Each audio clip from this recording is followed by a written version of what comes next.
Alrighty guys, this is Phoebus Apollo back again for another video blog. Today's topic, it's been a little while for one since I've done some video blogs, so just want to say hi again. Basically, my video blogs have always been kind of like a diary or like a personal log of thoughts, and that's how I've always treated my website too. And lately, if you've been seeing any of my website updates, they're all like fitness logs, and it's almost to a point of like redundancy and ridiculousness.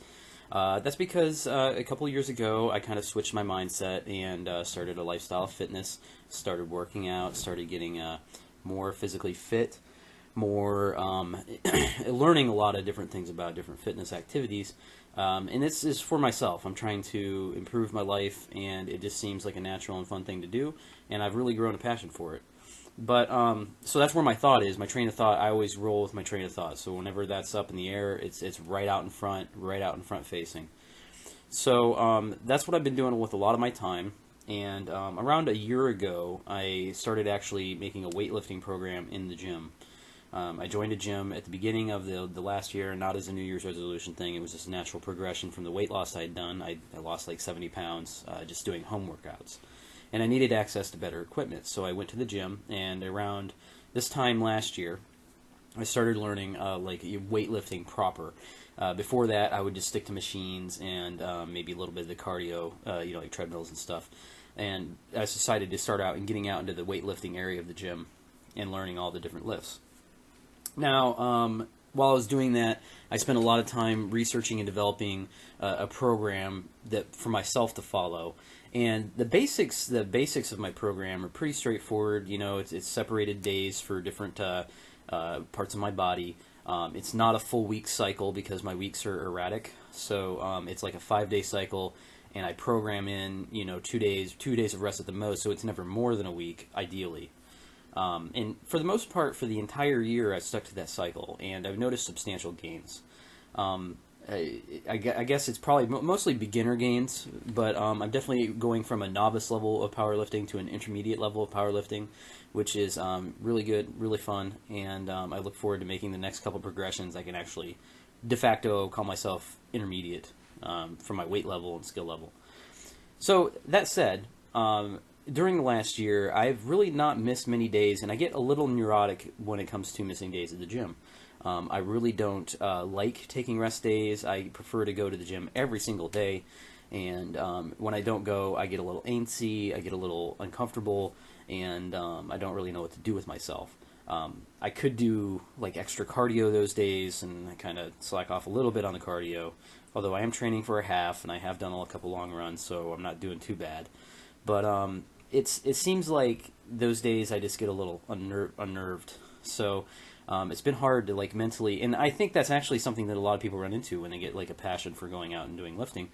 They get kind of caught up in it, and that's kind of where I'm at. So over the last year, I really haven't had any real rest time. I've maybe taken 2 or 3 days off at the most. When I first started, I hit overtraining really hard because I would do 3-hour workouts and had no real coherent plan. So I would just make myself so tired that I was belligerent and cross, and it made me feel like physically ill to want to go to the gym. So there was a period of time right when I started that took like a week off, but since then no time off.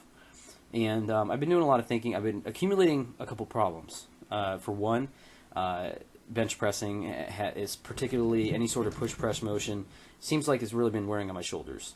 I strained my hip extensor doing deadlifting, and creeping little issues keep coming up. So that's usually a sign that you're putting too much repetitive stress on your joint and body. So to deal with that, I've been looking into like ways I can program it into my routine without working around the different things. And I've been messing with form, I've been messing with weight levels, but I haven't really found an easy solution. But one thing that I did try that I felt like helped a lot was a deload cycle. For those of you who don't know, a deload cycle is just a period of time where you do a similar volume of weightlifting, but you do less weight, or you do less volume. You do one or the other, either less weight or less volume.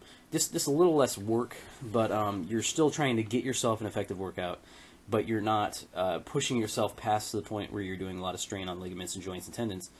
You're more just working the prime moving muscles. You're not worrying too much about going to the extreme where you're working all the support muscles and all the ligaments extremely hard. So you're not supporting those overbearing weights, for instance. It's a weight that your body is very comfortable with handling. And you could also call deload week the same thing as essentially like a vacation time. If you had a vacation, you could call that your deload week, and that's a little bit different to me. And that's kind of what I wanted to talk a little bit about here today is that sort of thing. For one, there's a lot of criticism about deload cycles because people say, well, if you are going to take a deload cycle to have a subpar workout, why have a subpar workout? Why not just take a rest day and you'll recover faster? And I feel like there's some legitimacy to that criticism. But for one, keeping consistent with workout routines is actually a big component, to me, of making a successful workout program. So having the ability to have a period of pseudo rest and recovery, but not one that's a complete inactivity, is very important, I think, to a workout program. Secondly, there are some benefits that I felt I had when I went through my deload cycle. For one, technique. I felt like because I was using so much less weight, it was so much easier to mentally focus on performing good technique for all of the lifting that I was intending to do, all of the time that I spent out. And it actually resulted in exceptional workouts, in my opinion. Even though the weight was probably 60%, 65% of my 1 rep maxes for different lifts, or around that for comparative to my normal lifting. I did add a little bit of volume, but my intention was not to make it a light with high volume week. My intention was to make it a lighter weight with similar volume. So I didn't go too much extra volume. I did a little bit extra just to get a little oomph in there. But it really gives your body the ability to work its prime moving muscles and develop that technique really well without overbearing itself. Before doing this, too, my workout plan had actually been almost every week I would go for a new 1 rep max. And after doing a little bit of research, I found that actually that's kind of like a beginner mistake in programming. That's not really something that most people do. Most people don't really push to new 1 rep maxes that frequently. I was definitely doing it every single week, and I was experiencing gains doing that. But if I can experience better gains not doing it, and if I can give my joints and ligaments and my muscles, the ability to rest more and better between workouts, I think it would be better not to. So I'm going to try that. I'm going to try to step down my intensity a little bit. A lot of my working rep ranges too would be 85 to 90% of my 1 rep max for working sets. And that also is just a little bit more than what I see other people doing, like online. If you watch some videos of people working out, a lot of the times if they quote what they're working at in relation to their 1 rep maxes for those particular lifts and etc., you'll find that they work between 75 to 85%, more so than 85 or up. And I would often work 85 and up because that's just how I felt, the level of intensity that I needed. You learn a lot working in the higher rep range, or in the higher intensity level weight levels. You do physically learn a lot, but it's just not. I don't think it's needed as much as I've been doing it. So that's perhaps one of the reasons I've been developing overuse problems, and particularly problems with my shoulder, which have been getting better. And I do, in fact, also have a vacation time set up too.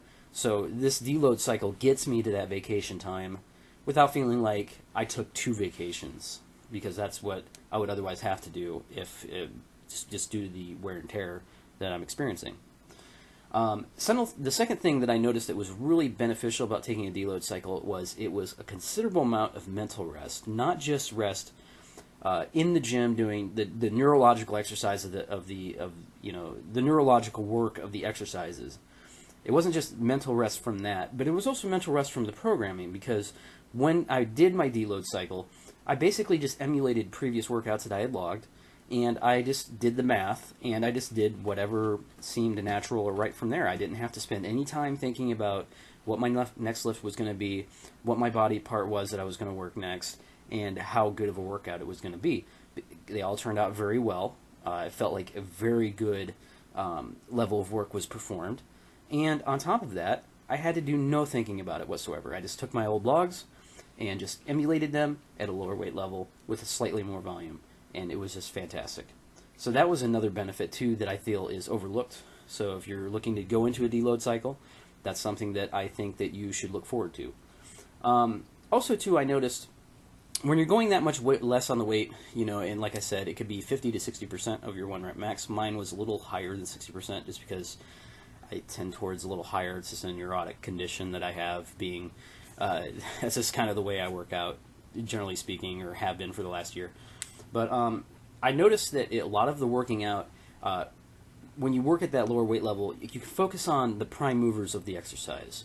Like if you're doing a bench press, for instance, you can work the chest just so much better if you have that lighter weight, because it allows you to focus on the form to get those prime movers engaged. And I noticed the benefit of that is your support musculature does not get overstrained. You don't engage muscle recruitment, faulty muscle recruitment, as in, I think the reason I was getting shoulder strain is because my right shoulder particularly keeps wanting to recruit itself in pushing pattern motions. It doesn't need to get involved in that. That's what my pectoral muscles are for. That's what, and the triceps are, getting involved in that. The shoulder does not have to do that much work, but it wanted to do more work than it should. Because I was working at lower weight levels, I could control it a lot more. I could focus on not engaging that shoulder, engaging more chest, and extending out with the triceps and not stressing the shoulder so much. So it was a really good workout for prime moving muscles, but not a hard workout for any sort of ligaments, tendons, or any of the support muscles. And that, I think, is a very good component as well. And let me tell you, if you do a good deload cycle and you do a good job of it, you absolutely will experience your typical rest time, delayed onset muscle soreness. You will experience good rest. You will feel the need for rest and recuperation still, because if you do a good job of it, you'll still have a good workout. And I actually learned, just doing the deload cycle, I learned for myself something that I didn't even really think about too much about, is that honestly, if I was limited to exceptionally low weight, just by switching up technique and switching up intensity, switching up focus, you could easily get a good workout for any body part using substandard levels of weight. And that's something that you got to remind yourself of once in a while, not just because it develops your body in new ways, which is always a good thing to do when you're weight training, but also too because it allows you to change your attention to different things that you're doing. So that's my thoughts. Just wanted to put that out there, and this is kind of like a video blog diary of my thoughts.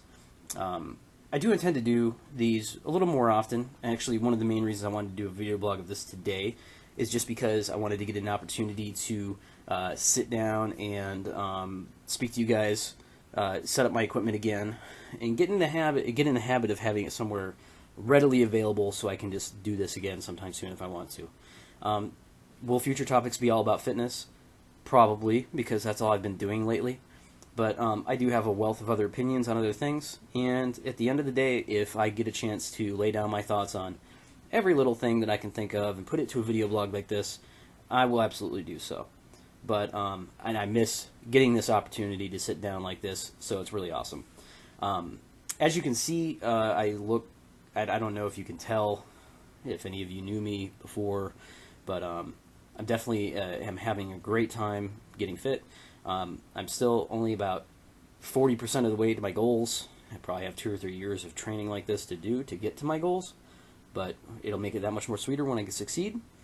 And I hope you guys are succeeding in whatever you're setting yourself out to do. So thanks for listening, and feel free to check back for more videos soon.